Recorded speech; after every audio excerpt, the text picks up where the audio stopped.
Bon, l'EHPAD est-il un modèle dépassé? Alors, vous avez dit des choses très intéressantes. Euh, c'est moi qui commence, mais après, je laisserai parler ces dames, c'est promis. Euh, on a parlé des EHPAD qui deviennent sanitarisés. Docteur Deves, vous avez évoqué ça. Je pense qu'effectivement, c'est une des possibilités de l'avenir parce que, ben, on le sait, hein, les personnes âgées, les vieux, nous demain, ou pour certains après-demain, on aura envie de vivre et de mourir chez nous, dans un domicile, que ce soit notre domicile actuel ou notre domicile, qui évoluera peut-être dans des domiciles partagés, des choses comme ça, etc. Mais en tout cas, on n'aura pas, enfin, je sais pas si on fait un sondage dans la rue ou dans la salle ou n'importe où, je pense qu'on n'a pas beaucoup de volontaires aujourd'hui qui sont volontaires pour aller passer leurs derniers jours en EHPAD. Donc, ça veut dire aussi qu'on développe de plus en plus les modalités du maintien à domicile. Et notamment, on l'a encore entendu hier avec quelques mesurettes, parce que ce ne sont que des mesurettes, mais voilà, on développe le maintien à domicile et du coup, en établissement, forcément, on va être obligé de devenir beaucoup plus sanitarisé, enfin moi je le pense, beaucoup plus lieu de soins peut-être. Et dans certains cas, ce sera peut-être même difficile d'arriver à garder la notion de lieu de vie qui est quand même constitutive de l'EHPAD. Euh, Là, j'ai noté un truc, mais je sais plus ce que c'est, donc c'est pas grave, je vais passer dessus. Je vais vous parler, on vous parlera aussi peut-être. Alors, je voulais faire un très rapide retour sur la crise. C'est complètement vrai et ça a été pour nous un vrai bénéfice. Et ça restera, j'en suis persuadé, les relations qui se sont développées avec le secteur sanitaire, déjà entre le médico-social et le sanitaire, mais aussi entre le privé. Moi je suis associatif, il y a des établissements commerciaux et il y a des établissements publics et il y a aussi des liens qui se sont créés entre ces trois types d'établissements qui se sont aperçus on parlait tous de la même chose, on parlait des vieux malades et des vieux souffrants et que du coup, quel que soit le statut juridique, on était tous engagés dans les mêmes combats. Et donc, moi, ce que je retiens, c'est ce qui a été mis en place par la Fédération de gériatrie du centre hospitalier de Thiers, c'est ce qui a été mis en place par le directeur du CHU qui a mis sur pied une réunion en visio hebdomadaire avec les EHPAD. C'est la participation, effectivement, pour nous aider dans nos établissements de l'équipe mobile de gériatrie, de l'équipe de l'unité mobile de gériatrie, de l'équipe mobile d'hygiène, des équipes de soins palliatifs, des équipes d'hospitalisation à domicile et tout ça. Et ça, c'est quelque chose qu'on a gagné dans cette crise et qui restera parce qu'on a créé des liens, on a créé des contacts, on a créé des besoins. On continue à s'appeler, on continue à se solliciter les uns les autres et ça, c'est au moins, c'est la chose bénéfique pour moi que j'y vois dans cette malheureuse affaire. On l'a évoqué tout à l'heure dans le rapport Jandel des IDE d'astreinte, des partages d'astreinte d'IDE de nuit. Et hier, ça a été repris aussi par les propos du ministre, du Premier ministre. Il veut développer ça. Ça, je suis pas persuadé que ce soit une très bonne idée. Par contre, nous, ce que je voulais dire, c'est on a réussi à mettre en place, et on est trois dans cette pièce à en profiter, une infirmière de nuit à titre expérimental qu'on a mis sur donc l'EHPAD Maison Saint-Joseph à Lezou, Michel Agenon à Saint-Jean-d'Eure, l'EHPAD Gauthier à Bourgard-l'Évêque et l'EHPAD, comment il s'appelle le tien? Groix de Constance à Cuya. Voilà. Et donc ça, c'est vraiment quelque chose de très intéressant parce que donc l'infirmière est là, elle arrive le soir à l'EHPAD Gauthier qui est porteur du projet, elle prend sa voiture, elle prend son téléphone, Elle a un planning, donc elle doit être, cette nuit, elle doit être dans telle EHPAD, donc elle y va. S'il n'y a pas de problème, elle y va. Mais en même temps, s'il y a des problèmes, elle peut être appelée dans chacun des 3 autres EHPAD. Si besoin, elle a sa voiture, elle peut s'y rendre. On vient d'avoir des statistiques. Là, elle a évité plus de 15 hospitalisations en 2020, sachant qu'il y a eu toute une période où elle était absente. Il y a eu pratiquement 6 mois où elle était absente. Et sachant que pour que ça fonctionne bien, on doit avoir 2 postes et qu'à l'heure actuelle, on n'en a qu'un. Parce que là aussi, on a une difficulté de recrutement. Mais en tout état de cause, voilà, c'est vraiment un service efficace qui permet de mutualiser les pratiques aussi et qui permet d'éviter des hospitalisations donc, et de rassurer les équipes de nuit. Enfin voilà, quand c'est une infirmière qui téléphone au médecin de régulateur du 15 qui lui explique le problème, ben, s'il faut mettre 5 litres d'oxygène, elle peut. S'il faut faire une acte rapide ou je sais pas quoi, vous connaissez ça mieux que moi, je suis pas médecin, mais enfin s'il faut faire des actes médicaux infirmiers, elle peut les faire alors qu'une aide-soignante ne peut pas les faire et que jusque-là, pour tous ces cas-là, ben, on était obligé d'appeler l'ambulance et de faire partir ces gens-là à l'hôpital. Donc ça, c'est vraiment quelque chose de très intéressant et on a réussi à le développer et ça marche très bien. Voilà, j'arrête là-dessus. On va parler de mesdames. Je vous donne la parole sur justement les pattes de demain. Qu'est-ce que vous en pensez? Est-ce que c'est un modèle dépassé? Est-ce que c'est un modèle qui continue? Voilà. Je vais continuer. Donc Emmanuelle Broche, je suis directrice du CAS de Rion-Limagny-Volcan, donc l'EHPAD d'Enza et les services de maintien à domicile, donc services de soins infirmiers à domicile, services d'aide et d'accompagnement à domicile et portage de repas. Effectivement, je rejoins Bruno par rapport à la médicalisation de nos EHPAD. C'est une évidence qu'il va falloir qu'ils soient un petit peu plus médicalisés. Alors, renfort en personnel soignant, oui. MEDEC, il faudrait déjà qu'on en trouve un. Moi, je vous rappelle juste qu'il y a 2 tiers des EHPAD dans le département du Puy-de-Dôme qui n'ont pas de MEDEC. Je crois beaucoup à la filière gériatrique et à effectivement s'appuyer sur les hôpitaux du territoire. Pour moi, la notion de territoire et de proximité est extrêmement importante et il faut vraiment qu'on travaille ensemble au niveau de la proximité du territoire. Alors sur Rion, la filière gériatrique va pouvoir se développer, hein, voilà, avec le nouveau directeur. La crise Covid, donc bien entendu, on a été touché, hein, comme beaucoup d'établissements, notamment sur l'établissement de Cuya. J'ai vécu aussi la crise puisque donc la maison Saint-Joseph a été un des premiers établissements touchés aussi dans le département. Moi, ce que j'ai envie de vous dire, c'est que la médicalisation des EHPAD, même bien avant la crise Covid, je pensais que c'était quelque chose qui devenait nécessaire. Tout simplement, alors après, on peut effectivement plutôt politiquement et socialement parler, de dire l'EHPAD c'est un lieu de vie. Oui, parce que c'est vendeur, ça fait plaisir aux familles, c'est plus facile pour le résident.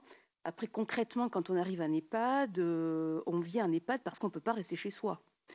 Donc je pense qu'effectivement, il y a nécessité à développer et soutenir le secteur du domicile, puisque je pense que le choix premier de chacun, c'est de rester chez soi.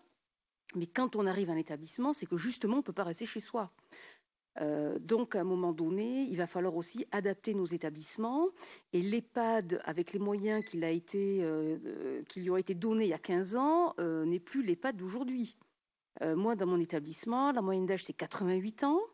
Les personnes qui arrivent, elles sont polypathologiques. La plupart du temps, elles viennent parce que justement, où les aidants sont à bout, où le médecin traitant n'a plus les capacités aussi du fait du désert médical de prendre en charge la personne.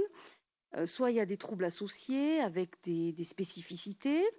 Et je me dis qu'effectivement, on doit réfléchir aussi aujourd'hui à ce qu'on va proposer dans nos établissements, sachant qu'effectivement, la partie soins et médicale, c'est notre cœur de métier à nous, mais dans la vie d'une personne, c'est qu'une toute petite partie de sa journée, hein, puisque elle, ce qui n'est pas forcément le plus important, sa toilette, sa prise en charge médicale, c'est ce que nous on met en premier plan pour elle. Justement, c'est ce qui est secondaire. Hein. Ce qu'elle a envie de savoir, c'est ce qu'elle va manger à midi, comment elle va s'occuper, qui va venir la voir. Mais à un moment donné, il va falloir qu'on trouve un juste équilibre entre tous ces éléments-là. D'autant plus qu'on est confronté quand même à une crise des vocations.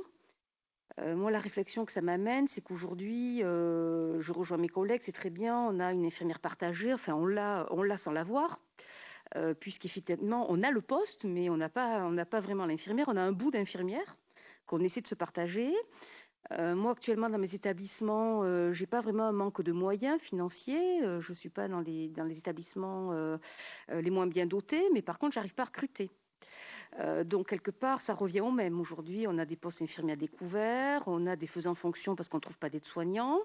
L'hôpital l'a dit, bon, tant mieux pour l'hôpital, mais du coup, vous avez, entre guillemets, eu la chance de récupérer les sortants d'école, ce qui ne comble pas votre besoin, mais nous, du coup, on n'a rien eu du tout. C'est la première année où on a fait 0 recrutement en sortie d'école. Donc aujourd'hui, on est face à des difficultés où je me dis, est-ce qu'il ne va pas falloir repenser aussi les métiers des EHPAD et peut-être effectivement créer de nouveaux métiers? Parce qu'aujourd'hui, aide-soignant, ça devient péjoratif. Alors, aide-soignant en EHPAD, n'en parlons pas. Est-ce qu'il ne va pas falloir justement réfléchir alors, on a monté des projets sur le territoire avec mes 2 collègues qui sont là, avec le Pôle emploi, pour essayer d'attraper les personnes sans emploi dans le vivier principal qui est le Pôle emploi et d'essayer de les former. Le bilan est très mitigé. Moi, personnellement, sur mon établissement, on n'a pu garder personne. Parce qu'entre les personnes qui, au bout de 15 jours, nous disent le travail est trop dur, les personnes qui disent je ne pensais pas que c'était ça, parce que nous, nos personnes âgées, ce n'est pas nos grands-pères et nos grands-mères qui sont à la maison. Ce sont des personnes polypathologiques, dont la plupart sont démentes, avec des familles qui sont aussi très exigeantes qu'il faut arriver à gérer. Donc aujourd'hui, on est aussi dans cette difficulté-là. Donc ce projet a le mérite d'exister, puisqu'effectivement, à défaut de dispositifs nationaux, on essaie de travailler sur notre territoire, mais je pense qu'aujourd'hui, il va falloir vraiment réfléchir à nos professionnels, voir effectivement comment on peut s'articuler avec le sanitaire, parce que je pense que les équipes mobiles, c'est l'avenir aussi pour nous, on l'a vu pendant la crise. J'ai découvert ce matin l'équipe mobile de rééducation que je ne connaissais pas.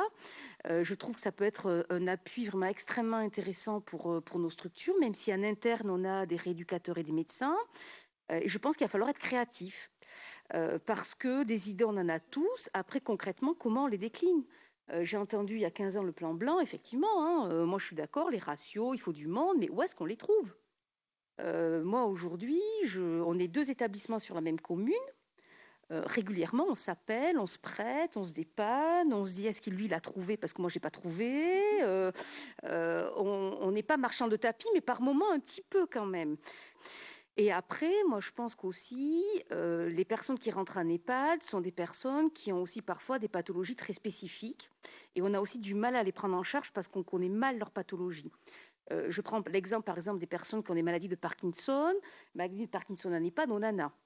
Mais aujourd'hui, elles sont un petit peu disséminées dans tous les EHPAD.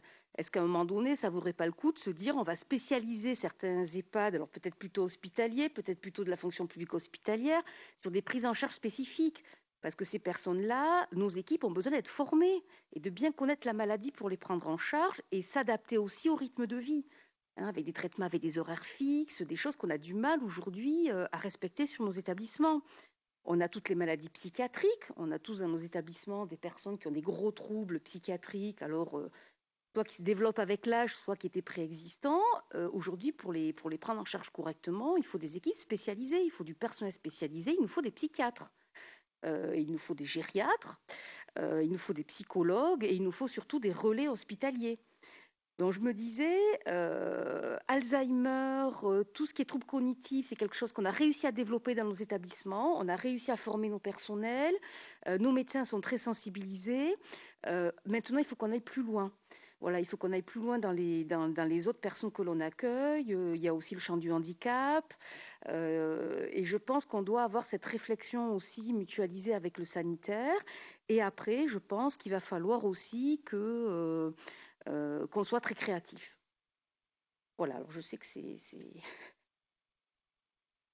Voilà, moi ça m'intéressait aussi un peu d'échanger avec vous tous pour un peu avoir votre avis là-dessus, sachant que la crise sanitaire, pour nous, elle a resserré des liens. mais elle nous a fait perdre aussi beaucoup de monde. Et qu'aujourd'hui, dans nos établissements, on a un taux d'absentéisme qui explose.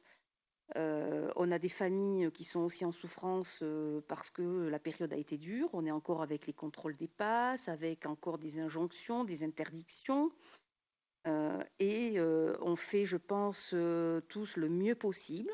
Parfois, je me dis, on s'en sort pas si mal avec les moyens que nous avons, même nos équipes, hein, parce que souvent on dit les soignants, mais ceci étant, je pense que certains donnent beaucoup et font du mieux possible avec les moyens qui leur sont donnés. Et je me dis, il va falloir vraiment réfléchir. Alors, on a parlé des IPA, hein, des infirmiers en pratique avancée. Moi, je vais bientôt essayer de le tester. Mais c'est pareil, hein, l'IPA, s'il n'y a pas de médecin derrière, bon, ça va être compliqué. Alors, comme je suis très bavarde, je vais laisser à nouveau la parole à mes collègues. Moi, je voulais revenir sur quelque chose. Tout à l'heure, Jérôme Boîtier a dit on n'y arrive plus. Pendant longtemps, on n'y arrivait pas et puis on faisait quand même, mais là, on n'y arrive plus du tout. Et puis après, il a dit finalement, on continue quand même et voilà. Et moi, la question, je pense que la vraie difficulté, elle est là. C'est quand est-ce, parce que là, on est plus devant le mur, là, on est dans le mur, on est en train de le gratter. Mais quand est-ce que le mur va nous tomber sur la gueule, en gros, pour être clair, c'est-à-dire quand est-ce que vraiment tout va s'écrouler? Parce que là, on continue à faire avec des moyens de briques et de broc, comme le dit Catherine. On n'a pas parlé de l'obligation vaccinale et du pass sanitaire, mais ça a fini de compliquer encore la situation. Même si chez toi, il n'y a pas eu de trop. Moi, j'ai perdu un cuisinier. Bon, c'est pas pire. Ça aurait pu être 3 soignants. C'est un cuisinier. On va peut-être arriver à le remplacer. Donc voilà. Mais toujours est-il que c'est des soucis supplémentaires qui se rajoutent aux soucis préexistants et que du coup, on se demande à quel moment ça va complètement exploser. On sait très bien que pour faire la réforme de l'autonomie et de la dépendance, alors on l'appelle comme on veut, mais dont on nous parle depuis des années. Moi, ça fait plus de 30 ans que je suis dans le métier. Donc, je ne vais pas vous refaire l'histoire. Mais en tout cas, déjà en 95, au deuxième tour de la présidentielle, entre Jacques Chirac et Lionel Jospin, mais ça, c'est pour les plus anciens, ça, hein, les moins de 20 ans, ils ne peuvent pas connaître. Mais déjà, tous les deux, ils promettaient le 5e risque. En 95. On est en 2002. On est en 2020, pardon. Oui, 2022, c'est ça que j'allais dire. On est en 2022, vous allez voir, il va encore nous le promettre l'année prochaine. Celui ou celle qui sera élu, il va encore nous promettre le 5e risque. Ils nous l'ont tous promis, personne ne l'a fait. Macron encore, le 12 juillet, quand il a terminé son allocution relative au pass sanitaire, machin et tout ça, il a dit qu'il fallait qu'on prenne soin de la génération des anciens. Il a parlé des jeunes et des anciens. Rappelez-vous bien, regardez-le si vous vous en rappelez plus. Et donc, moi, je me suis dit, avec ça y est, c'est bon, on va l'avoir, la loi grand âge. Le problème, c'est on sait, depuis des années, on sait que ça a coûté 10 milliards. Et ces 10 milliards, personne ne les trouve. Donc, effectivement, du coup, on n'a pas de loi. Mais alors, résultat, ils nous ont resservi hier 440 ou 400 millions, ou 440, je ne sais même plus, tellement c'est ridicule. Mais 10 000 salariés dans nos établissements. Merveilleux. Sur 5 ans. Ah, déjà, ça fait plus que 2 000 par an. Et quand vous comptez qu'il y a 7 000 établissements, ça fait 1,4 salariés en 5 ans. C'est pratiquement ce qu'on arrive, si on est un peu bon dans nos budgets, c'est pratiquement ce qu'on arrive à dégager, quoi. 1,4 salariés, si on doit pouvoir arriver à créer ça comme dans nos budgets sur les 5 ans à venir. Donc voilà, c'est se foutre de la gueule du monde. Enfin, c'est insupportable, c'est catastrophique. Donc moi, Jérôme, la question que je me pose, c'est à quand ça va tomber? Parce que l'hôpital est en souffrance. Les EHPAD, ça fait des années qu'on est en souffrance et qu'on le dit. Là, cette année, la rentrée est encore pire que les précédentes. Et on continue. Et on continue. Moi, je suis là devant vous aujourd'hui, mais je suis tranquille. Dans la boutique, ça tourne. Coralie, ça tourne aussi dans ta boutique, même si ça a été un peu difficile dans l'été. Enfin, nous, les copains qui sont là, les copines, ça tourne. On y arrive. On fait du mauvais boulot, on en est convaincus. On a des aides-soignantes qui sortent de l'école où on leur a expliqué que pour faire une belle toilette en humanité ou en humanitude, il fallait entre 40 et 45 minutes. Et puis on leur dit, ah, c'était chouette le pays des bisounours, ça. Maintenant, tu as 10 minutes et pas une de plus. Et donc, il faut que tu fasses comme ça. Et comment voulez-vous qu'on y arrive? On dégoûte les gens de travailler dans ce milieu. En plus, bon, on a touché le Ségur, on va pas se plaindre, on a déjà eu ça, c'est bien. Mais enfin, c'est des métiers qui sont quand même mal payés. On a des niveaux de salaire qui démarrent, alors pas pour les aides-soignantes, mais pour les ASH qui démarrent en dessous du niveau du SMIC. Donc comment on peut mobiliser les gens pour venir faire ça, pour venir faire des métiers de l'humain, où il faut avoir de l'empathie, où il faut avoir de la patience, où il faut... Enfin, tout ça, on n'y arrive plus. On est sur des gens qui sont complètement épuisés, qui n'en peuvent plus, et qui réagissent mal. Soit ils font du mauvais boulot, soit ils sont désagréables avec les résidents. Moi, j'ai licencié, enfin, on a fait, bon, c'est pas un licenciement, mais une rupture conventionnelle avec une aide-soignante qui avait quand même dit, vous m'emmerdez à une résidente. Je ne peux pas accepter ça. Mais si ça se trouve, dans 2 ans ou dans 3 ans, je serai obligé de l'accepter parce que je n'aurai même plus une aide-soignante qui sera candidate pour venir travailler dans mon établissement. Et donc, on sera, franchement, on est dans de là, on fait du travail de, enfin, on fait vraiment du travail qui se dégrade au quotidien. Et jusqu'où et jusqu'à quand ça va aller comme ça? Moi, ça, c'est la question que je me pose parce que franchement, on n'a pas de solution. Alors, revenons à notre sujet, excusez-moi, parce que je suis comme mes collègues, bavard, et si vous me donnez un micro, je ne m'arrête plus. L'EHPAD est-il un modèle dépassé? C'est clair qu'on a affaire à des nouveaux résidents. Ceux qui rentrent maintenant, c'est plus ceux qui rentraient il y a même 5 ans. C'est des gens qui vont rentrer déjà pour beaucoup moins longtemps. C'est des gens qui auront d'autres besoins, ou s'ils n'ont pas d'autres besoins, leur famille aura des besoins pour eux. Il nous faut du Wi-Fi maintenant dans tous les couloirs. Il va nous falloir des tablettes. Voilà, tout ça, c'est en train de se mettre en place. Et on a des durées moyennes de séjour qui sont beaucoup plus courtes. On avait auparavant des gens qui rentraient entre 80 et 85 ans et qui restaient 5 ans. Maintenant, on a des gens qui rentrent. Moi, les dernières rentrées, là, elles ont toutes plus de 90 ans. Je dis toutes parce que c'est toutes des dames. Et elles ont toutes plus de 90 ans. Et si tout va bien, elles vont rester 2 ans dans l'établissement, 2 ans et demi. Mais voilà, la durée est plus du tout la même. Comme l'ont dit mes collègues, elles arrivent effectivement dans un état bien plus dégradé et bien plus en perte d'autonomie parce qu'elles ne peuvent plus rester à domicile. Et pourquoi on fait ça? Parce que c'est vrai aussi, ça coûte cher un EHPAD. Même si on est des EHPAD pas les plus chers de France, on est dans un département un peu préservé, on est habilité à l'aide sociale, donc on est aux alentours de 1800, 1900 euros par mois. Mais quand même, quand vous avez une retraite agricole de 700 euros par mois, vous avez intérêt à en avoir mis de côté pendant quelques mois pour venir passer du temps à l'EHPAD. Ou alors, il faut passer à l'aide sociale et on vendra votre ferme. Donc voilà, c'est... Non mais franchement, on fait tout pour se donner toutes les chances d'y arriver, hein. Alors on nous a parlé, on a entendu parler de ça, et moi ça c'est quelque chose dans lequel je crois un peu, l'EHPAD de plateforme. L'EHPAD hors les murs, j'y crois pas trop, c'est une notion que j'ai du mal à comprendre. C'est-à-dire mettre en place l'EHPAD à domicile. Ça, moi, je connais les services de soins à domicile, je connais ces choses-là, mais mettre l'EHPAD à domicile, je ne sais pas comment on peut faire.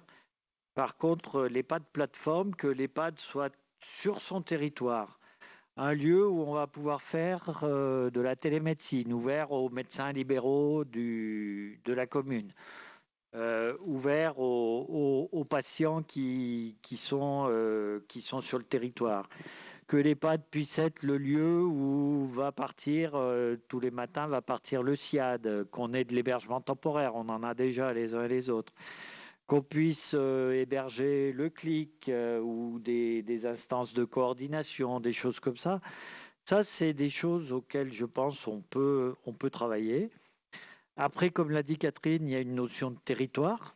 C'est vrai que on est 2 EHPAD, un très important de 300 lits sur la commune et le mien de 88. Je ne peux pas faire des choses qui vont faire concurrence à ma collègue parce que ça ne sert à rien qu'on se fasse concurrence et qu'on se tire dans les pattes. Donc, il faut aussi qu'on travaille en relation les uns avec les autres par rapport justement à ces notions de territoire. Et je pense qu'aussi, c'est les familles, c'est déjà les familles de toute façon qui décident des admissions. Faut pas croire que c'est les résidents. Mais du coup, on va avoir, et ça je m'en suis aperçu tout à l'heure, la question a été posée de où en sont les listes d'attente en gros dans les établissements. Et c'est vrai que moi j'ai des gens qui sont récemment rentrés chez moi, ils m'ont dit on a choisi de venir chez vous alors qu'on avait 3 propositions. Il y a 2 ans, ça ne se produisait pas, ça. Ils arrivaient, ils étaient tout contents, ils arrivaient ventre à terre quand on les appelait pour leur dire qu'on avait une place, parce que c'était la première place qu'on leur proposait depuis 15 jours qu'ils étaient en galère, et ils étaient super contents, et ils arrivaient presque en nous cirant les pompes, quoi.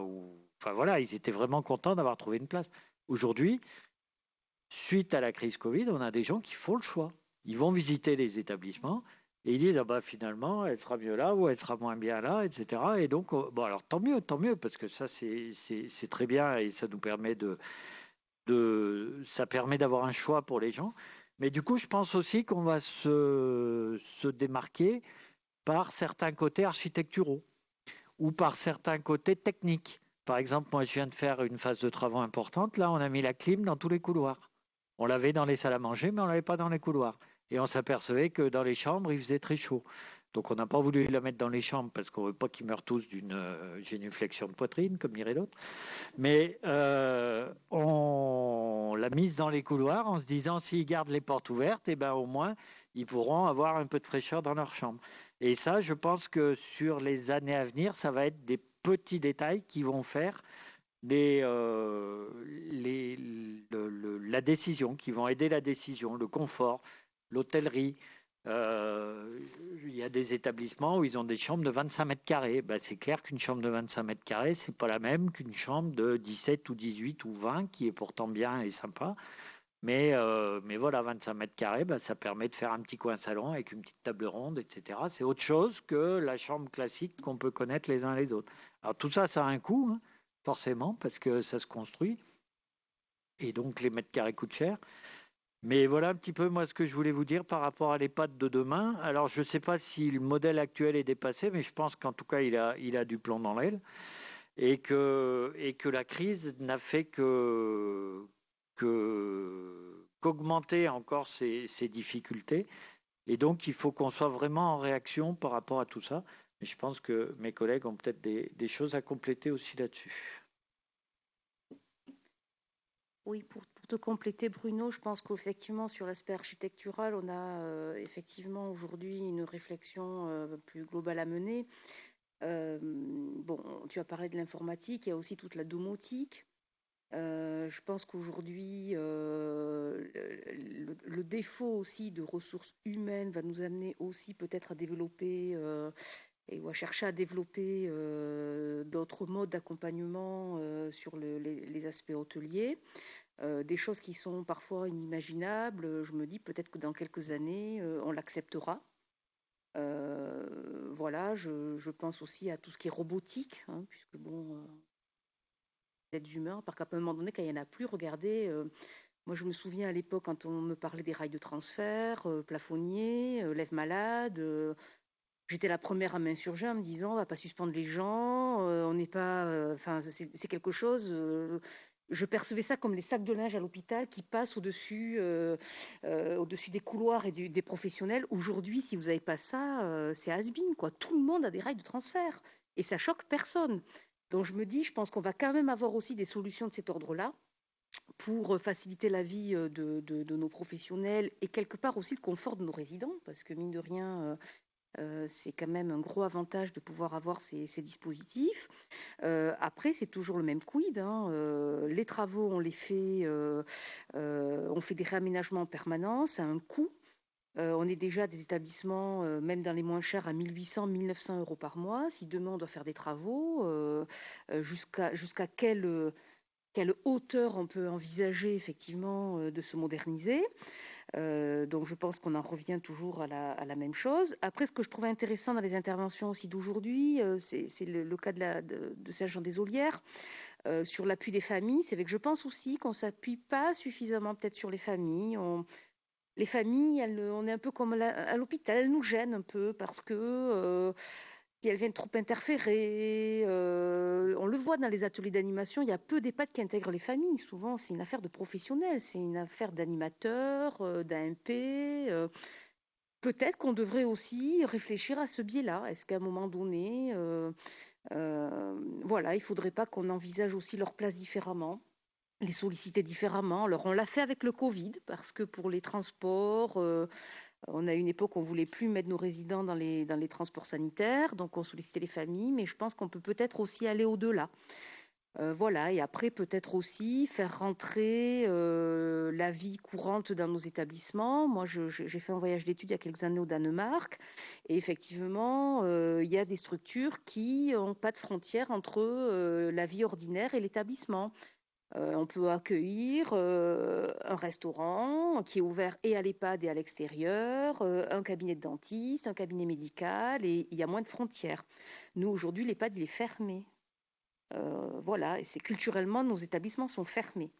Voilà, donc est-ce qu'il n'y a pas aussi une réflexion à mener là-dessus? Moi, je vois sur l'établissement de Lezou, on propose des repas, puisqu'on a la chance d'avoir un self, aux retraités de la commune. J'en ai 6.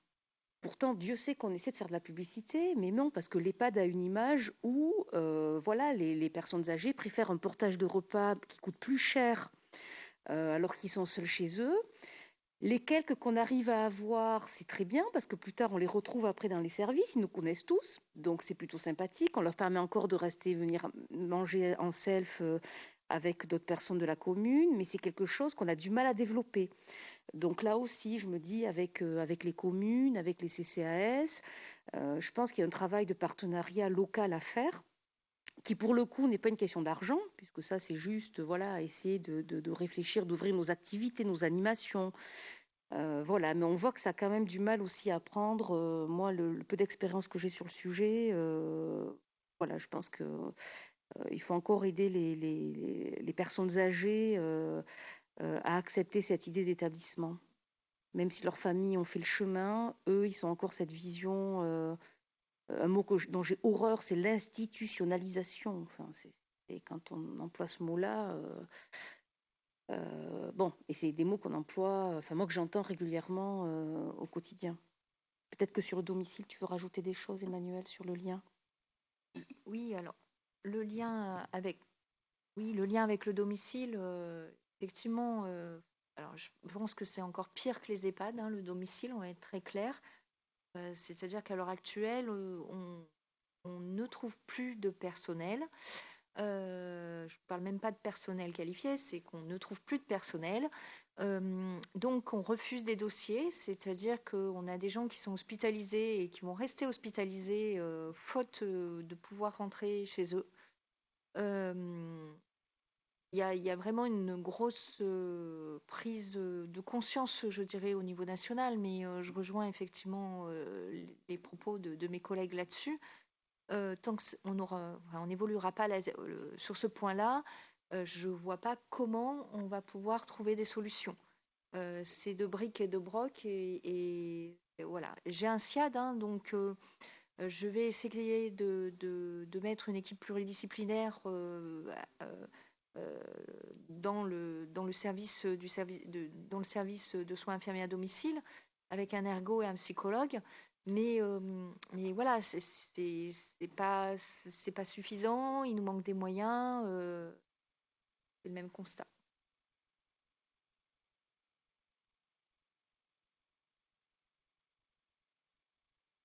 Bon, je sais pas. On va passer peut-être aux remarques plus qu'aux questions parce que je ne pense pas qu'on ait une réponse sur l'EHPAD de demain. On a des idées, on a des pistes, mais voilà, ça paraît un peu compliqué. Est-ce qu'il y a des réflexions,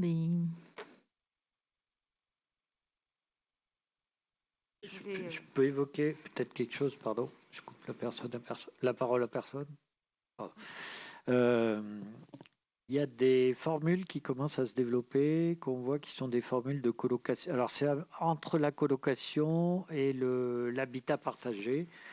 Il y en a notamment une à, comment ça s'appelle, un petit village au-dessus de Billon, là, Fayet-le-Château, merci. Donc, en fait, on construit une grande maison.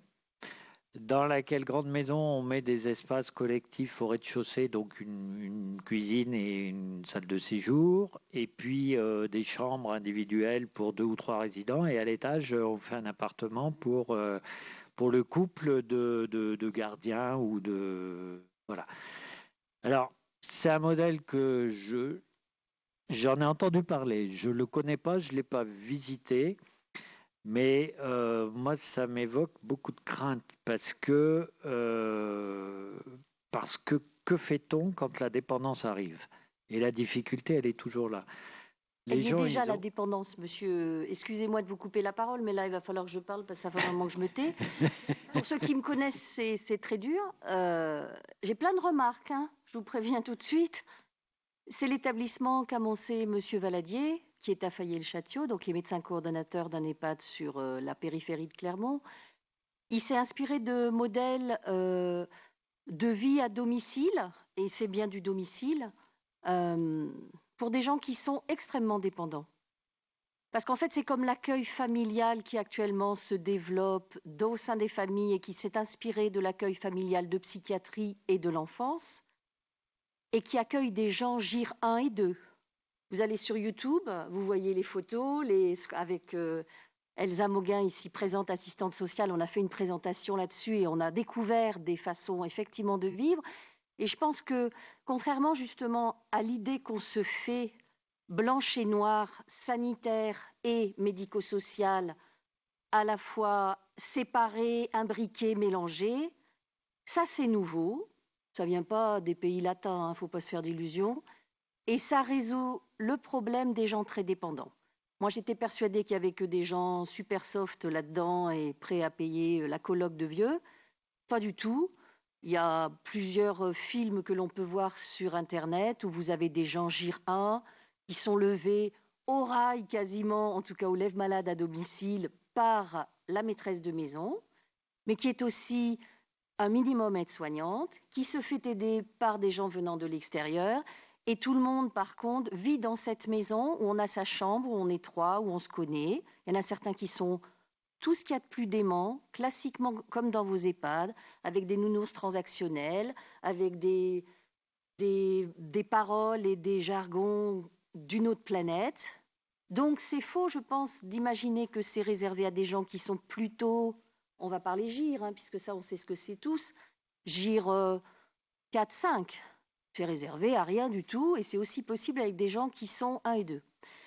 C'est entouré par des gens soit qui sont professionnalisés, aides-soignantes, AMP, beaucoup d'AMP à domicile, soit par des gens qui ne le sont pas, des maîtresses de maison comme pour l'enfance, qui ont un diplôme d'assistante ou d'accueillante gérontologique et qui se fait aider comme à domicile.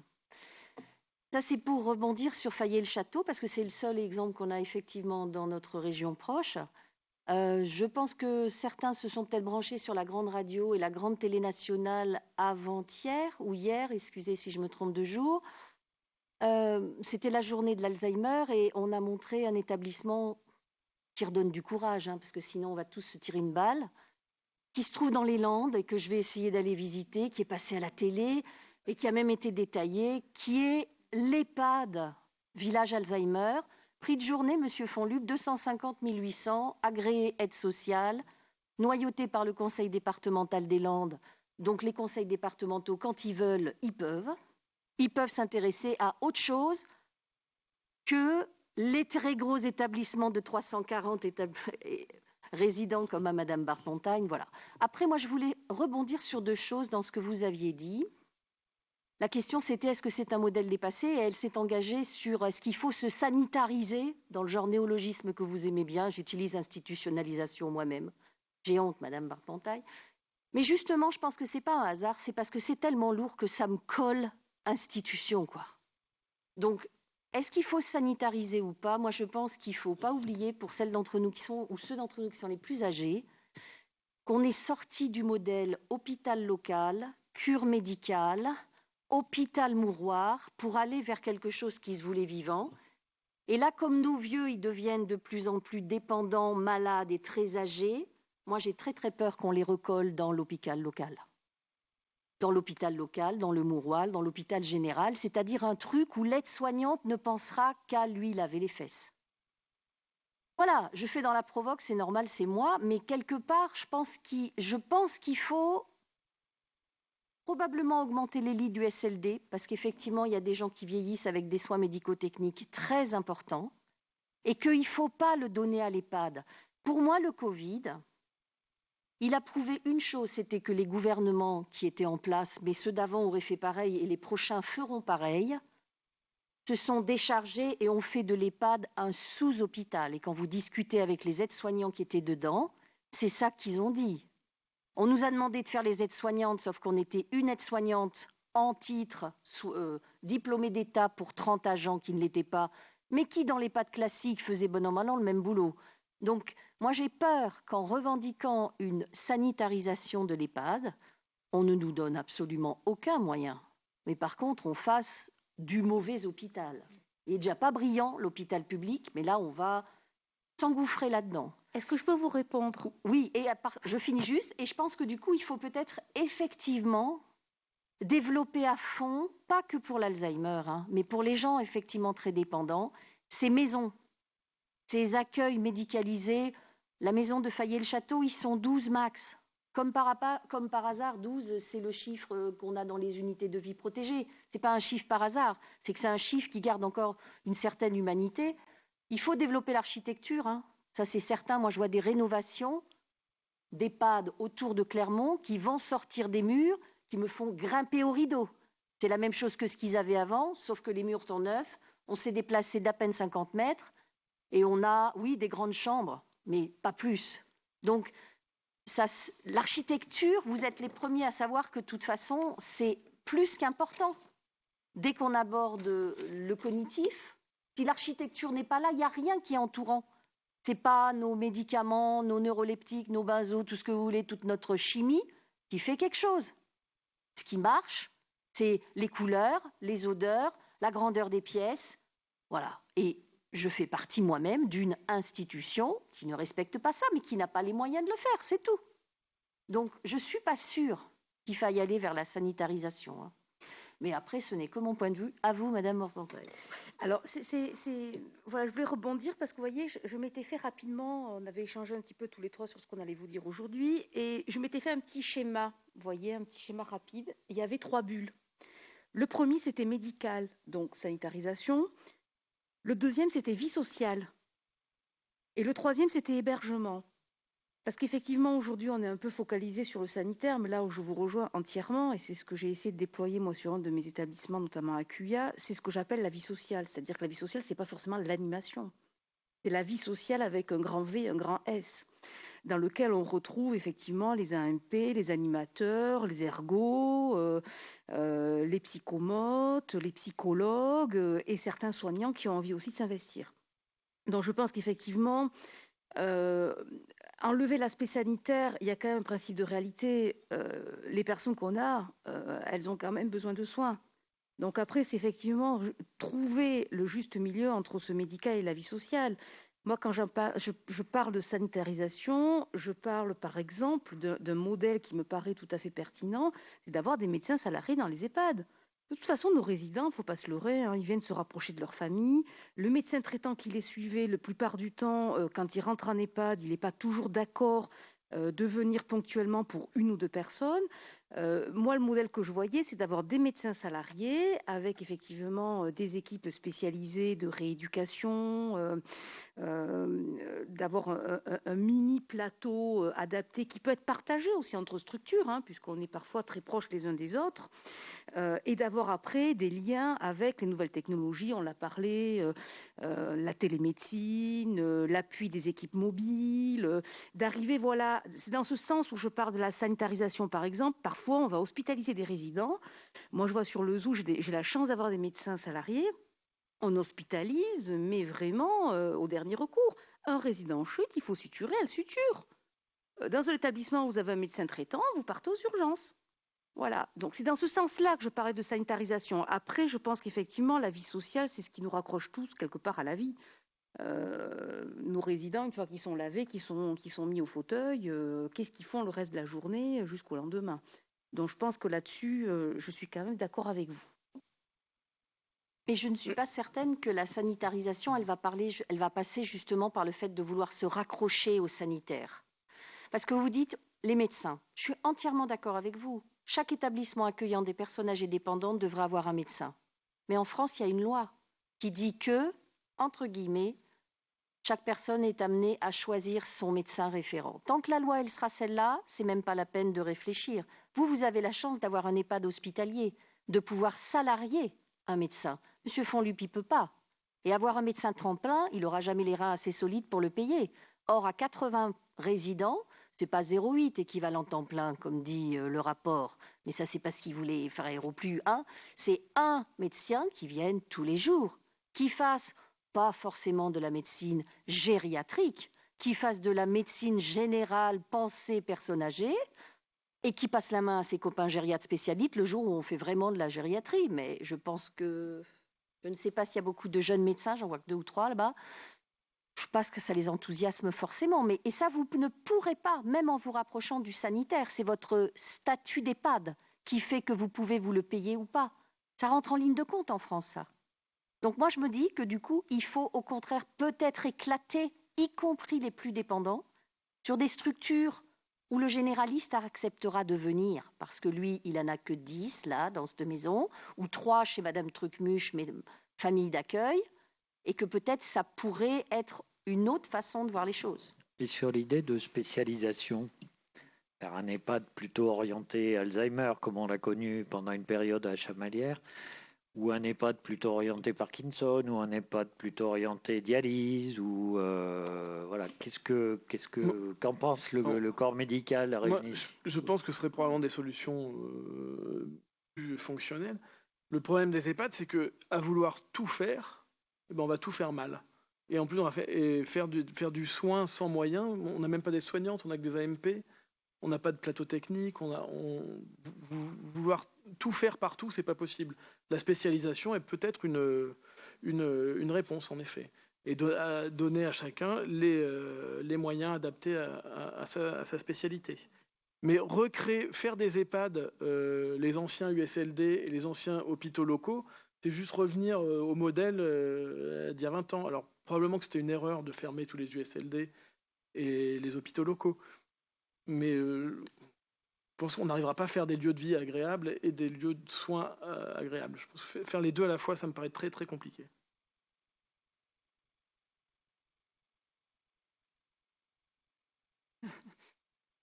Je pense quand même que notre modèle, il est ce qu'il est. Après, ce que j'entends, c'est qu'il y a aussi de la diversité, de la complémentarité, et c'est pas si mal. Après, si on avait déjà ce qu'on est censé avoir, c'est-à-dire si on avait le personnel qui a déjà écrit sur le papier, pas tout mettre à la poubelle non plus. Voilà. Après, par rapport à la sanitarisation, moi, et puis quand on entend le projet de monsieur, par exemple, on a l'impression qu'il y a un monde, mais moi je revois un petit peu la pyramide, là, vous savez, de Maslow, où il y a des besoins élémentaires, et le premier besoin élémentaire, c'est que on respire normalement, qu'on n'est pas infecté et qu'on a un état de santé à peu près. Alors évidemment, ce besoin de médicalisation, il est à la base tout en bas, mais après l'EHPAD, c'est évidemment d'arriver à voir ce que vous proposez, et c'est pas antinomique pour moi. Après, Valérie, j'entends que tu parles beaucoup d'hospitalisation, qu'il faut éviter les hospitalisations, etc. Moi, j'ai envie de te dire, non. Moi, ce que j'essaie d'éviter, c'est le passage aux urgences, quand on peut l'éviter, parce qu'on ne peut pas toujours l'éviter, et que quelquefois, le passage aux urgences, il est adapté, et il faut le faire. Après, quand on peut l'éviter, c'est un vrai plaisir que de pouvoir vous les envoyer directement quand il y a besoin. Et puis, justement, parce qu'on est un EHPAD, on peut accueillir dès que vous avez fait ce que vous deviez faire, nous, on les récupère. Parce qu'on ne veut pas cette médicalisation à l'excès dans les EHPAD, mais on veut quand même les soigner, quoi. Donc, vous faites ce que vous avez à faire avec la technicité nécessaire que nous, on ne peut pas faire, et puis après, on les récupère. Mais c'est pas antinomique. Je pense qu'effectivement, il y a de l'hospitalisation à faire. Il y a des fois des gens qu'on reçoit à l'hôpital qui ne nécessiteraient pas de l'hôpital. C'est simplement, nous parfois, très franchement... Je ne sais pas s'ils y arrivent, c'est que... Mais c'est parce qu'en fait, il n'y a pas de médecin co, il n'y a pas de médecin traitant. Il y a une inadéquation.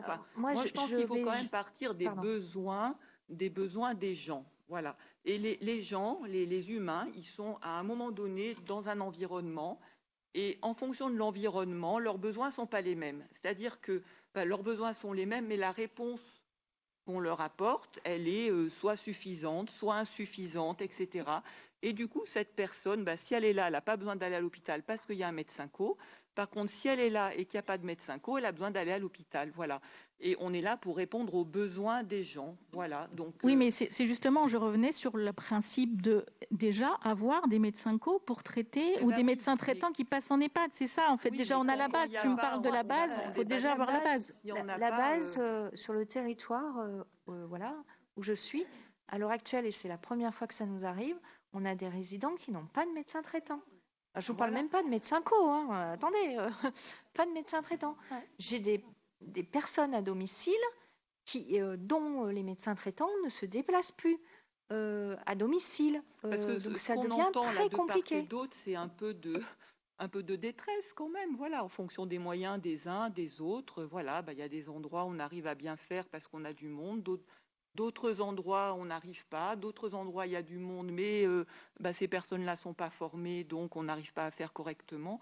Voilà, tout ça, c'est très disparate. Mais c'est surtout qu'on est dans un environnement carencé où il manque du personnel. Après, je crois qu'il ne faut pas tout mettre, pas tout jeter non plus, quoi. Nous, on l'a vu évoluer quand même, la gériatrie, et me semble-t-il quand même plutôt dans le bon sens malgré tout.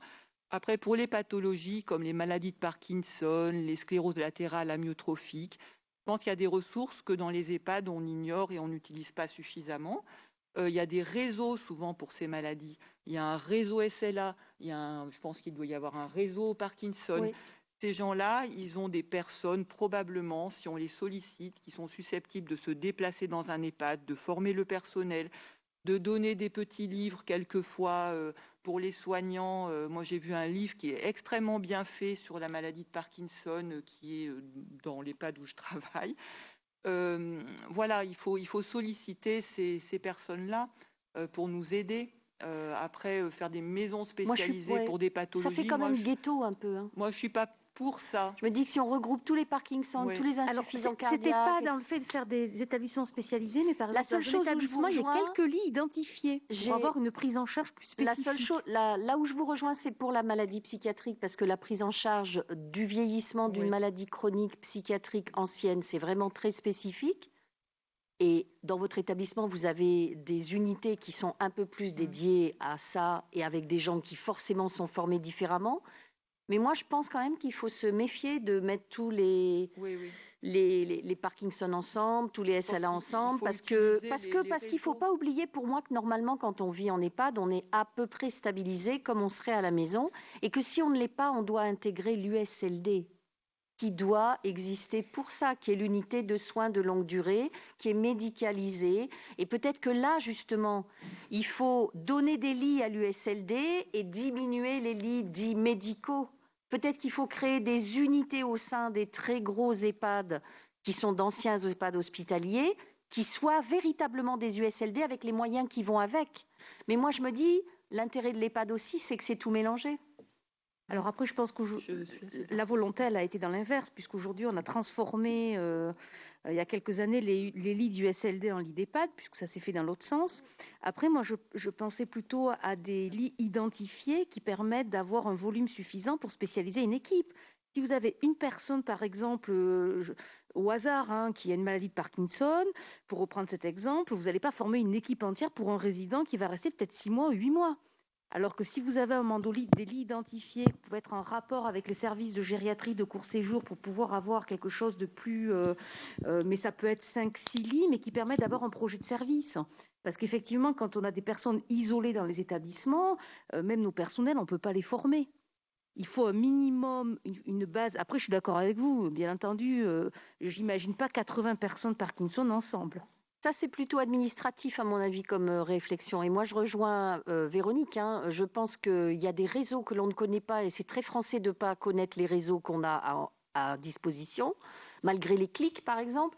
Et pour un parkinsonien qui pose un gros problème dans un EHPAD, vous faites venir le réseau et il va expliquer comment ça fonctionne et aider les soignants qui sont autour.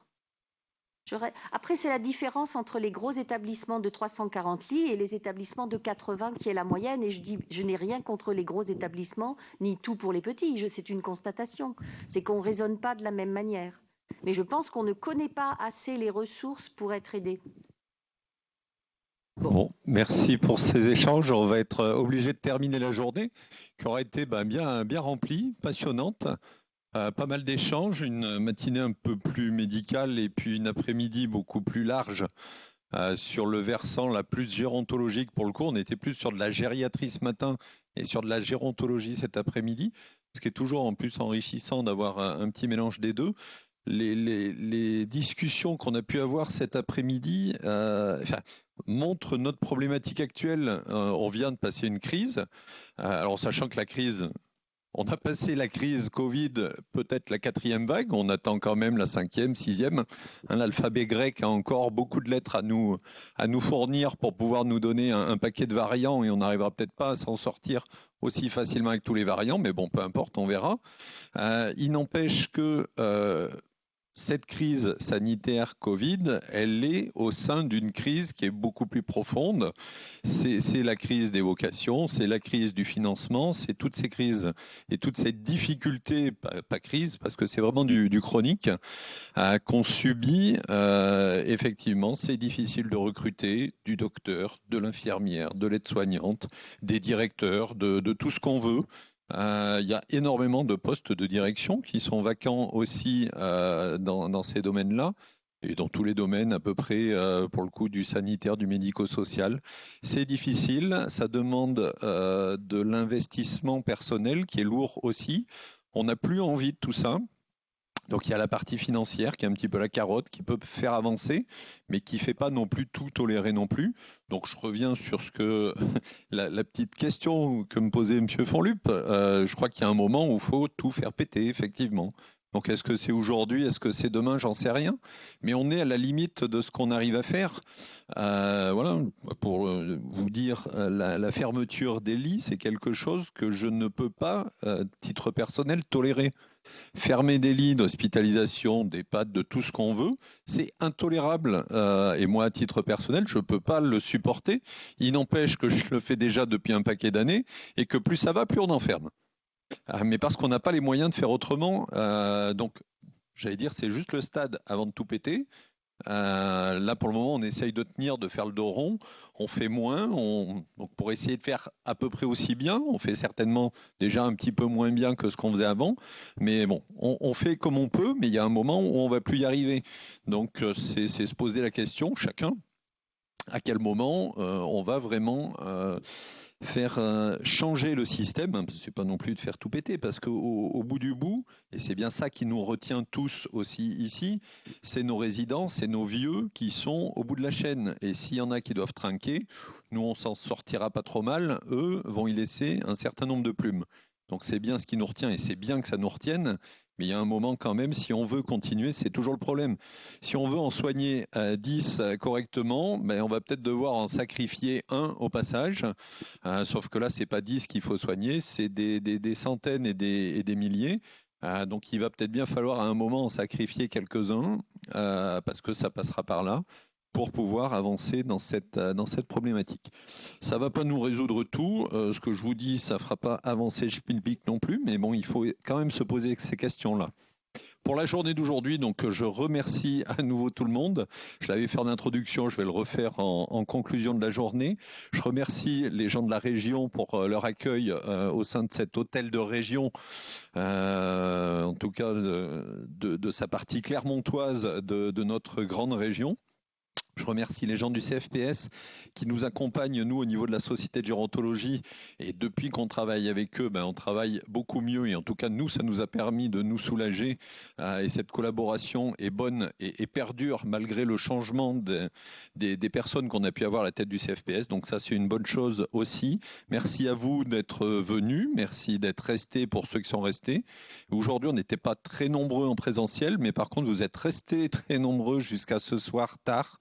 Donc ça, c'est plutôt quelque chose de positif pour nous aussi, organisateurs. Ça nous permet d'avoir un petit retour finalement avec cette note positive. Et on va essayer de se quitter sur cette note-là. Voilà, j'espère pas avoir trop oublié de choses. Si, en parlant du CFPS, pensez au petit code à flasher pour pouvoir évaluer votre journée, parce que ça va permettre au CFPS et à nous aussi, organisateurs, de pouvoir faire évoluer et de pouvoir vous proposer une prochaine journée. Alors on espère non pas dans un an, on espère que ce sera pour le mois de juin 2022, si on n'a pas la 7e ou la 8e vague à ce moment-là. Et voilà, rentrez bien et à très bientôt. La future autonomie.